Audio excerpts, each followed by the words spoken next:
ป้าเหตุการณ์อยู่ห้าใจวะทวยเยนในสวนพักในป้าค่ะเมื่อเร็วในก็ติดถึงปีใหม่มาแล้วเงินนั้นป้าเฮากูไว้ตีค่า10,000นั่นหาบันค่าอีกหนึ่งเฮาในก็โหลซื้อโคกของตั้งนำใจเจนในมือปลาในก็มีเงินเมื่อเร็วเยี่ยนบันปลาแทงอีกหนึ่งจงตีไล่ป้าค่ะเมื่อเร็วลาซื้อ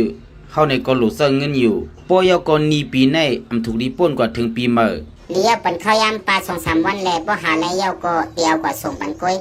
เลี้ยวป้าเจียวหาปันเอ็นหนึ่งเลยนะป้นนั้นก็ขาดดีกว่าเย้ามือลอยเพราะก็หาไรเย้าเตียวกว่าปันก้อยกำนันปานั่งในก็จังเลยกว่าสู้ลูกยิงอ่อนมันก็ว่นว่าตีกว่าย้อนกูเงินตีลูกยิงมันเสียเอ็ดหนึ่ง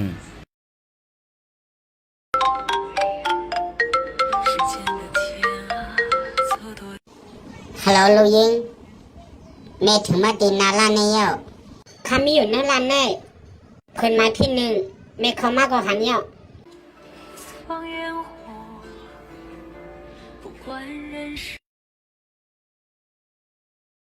แม่ไม่ลงสลัดลั่นมากพ่อเลยเมื่อวันนั้นขาแม่เจ็บแม่ในโกเลยกูเงินใจจืนเจ็บเพียงหนาและแม่เลยกว่าห้องยาจองลงมีเงิน10,000ปันแม่กูเสแม่ได้เอากว่าเต้นใจจืนขึ้นแม่วันเสร็จแล้วแม่สะบ้อมเฮ็ดให้เปิ้นไรศาสตร์เสียอีกการค้าในก้อนเนี่ยพอได้มีข้าวยำชุกจมลงเบนได้อยู่แม่ในก้อนจังเฮ็ดจังหือลูกป้อมนั้นแม่ในก็เตรียมมาหาลูกถึงตีในแม่เงินเล่นข้าในก้อนได้นำก้าหือข้ามีเงินเต้หรือป้อมแม่มีลองสังยาก็ป้องไม่กว่าละข้าห้องไว้ก็ไว้กำก็มันเดมาข้าห้องกันไว้มาทบกันตีในแน่หรือป้อนั้นก็ลูกยิงลูกยิงอำม่วนว่าลูกเตเป็นคนจังในชีวิตสัมป้อมหันถึงกลางเสมลาแน่เกาตีกวดถามด้วยไส้คือก่อนอำหัวจงตีไล่มีลูกก็ป้อเหมือนจังไหนตีจังเจอเหยื่อสังหลานแน่เฮ้ยไส้คือเฮ้ยแม่ให้ถึงมาหลานแน่วันนั้นขาแม่เจ็บเลยกว่าขึ้นห้องยาแม่ในก็เลยกูเงินใจจืนเมื่อปันเขากูเงิน10,000ลูกแม่ในก็ตีแล้วกว่าแต้นขึ้นใจจืนแม่ข้าขึ้นคุยเปิ้นก้อยตีขึ้นในก็มันเย้าตีข้าเงิน10,000ข้าได้กว่าตีละมาแม่มีลองหยับก็ซ้ำกว่าหาปีไอเฮาล่ะเมื่อในก็เป็นเกา7ชี้7โยมาจะมือเล็กเหมือนกันเป็นสังลองสังก็เมื่ออีสัปีซ้ายปีโลมาอยู่ก้อยแม่มื้อเหลียวตีเฮือนเฮาก็มีลองหยับเหมือนกันมื้อเหลียวปอออกนายแม่ออกนายข้าในก็มาอยู่จ้อมตีเฮือนเฮาตัดเสียงแห้งก้อยก็ขำฮัดข้าได้ฮื้อเอาเงินปันแม่มึงมีกาเหอก็ปันมาขนาดก็ไรอยู่ก้อยเฮ้ยบ่แม่ว่าซึ่งนั้นก็ข้าก็มีอยู่2 ปากแม่เอากว่าเลยเอากว่าเลยเงิน2 ปากแน่มื้อเหลียววันก็ติคำเยาข้ามีการแทงเอ็น1ข้าก็ติปอกมือก่อนเยาะ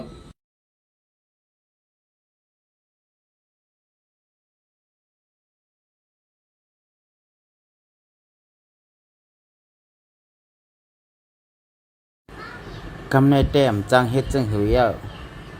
เกาก็กาเตเลยกว่าจู้ซ้ายกวางเขาก็เยาะเงิน10,000ก็มันจองเขาที่มีหือ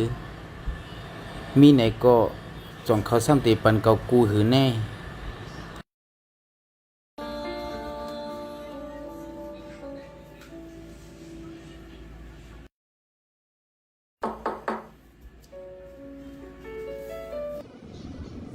เฮ้แม่ยังแม่คัดเฮ็ดเขาพักยากล้วยมากินข้าวแลก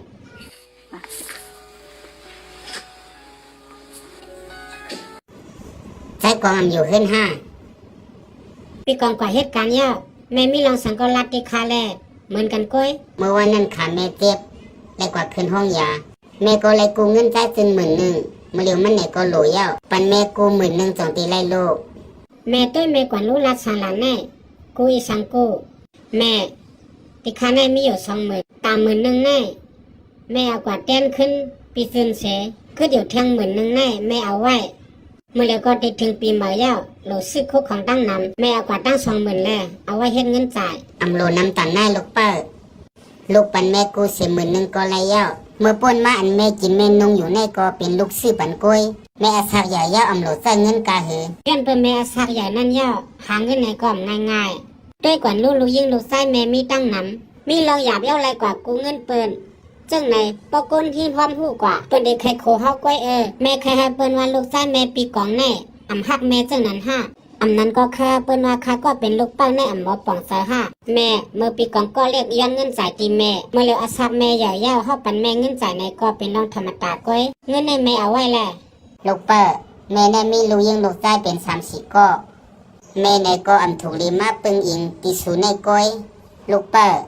อันแม่กินแม่นุ่งอยู่เส้นในก็เป็นลูกก็ซื้อปันซื้อคู่ไหนก็ลูกมือสักข้างในก้อยก็เฮือหนาเย้าลูกปันเงินแม่ตั้งนำเขาสม่ำปันเสียยาเฮ็ดจังไหนมันนำเพ่งเป้งอิสระเพ่งเป้งแม่การเฮ็ดลีต่อพ่อแม่แน่พอเฮ็ดก็มันไหลก้อยสมาคาและปีกองอำไลเป็นภูมิมักก้นมีก็ก้อยกาเล่งแม่อันก็เหลียวก้อยแต่เฮาก็เป็นได้อยู่เปิ้นก็ลาดอยู่น่ะมีเงินมีคำตั้งนำก็อันตอบแทนกงมันพ่อแม่แน่มีกำเจก้อยแม่เงินในเอาไว้แล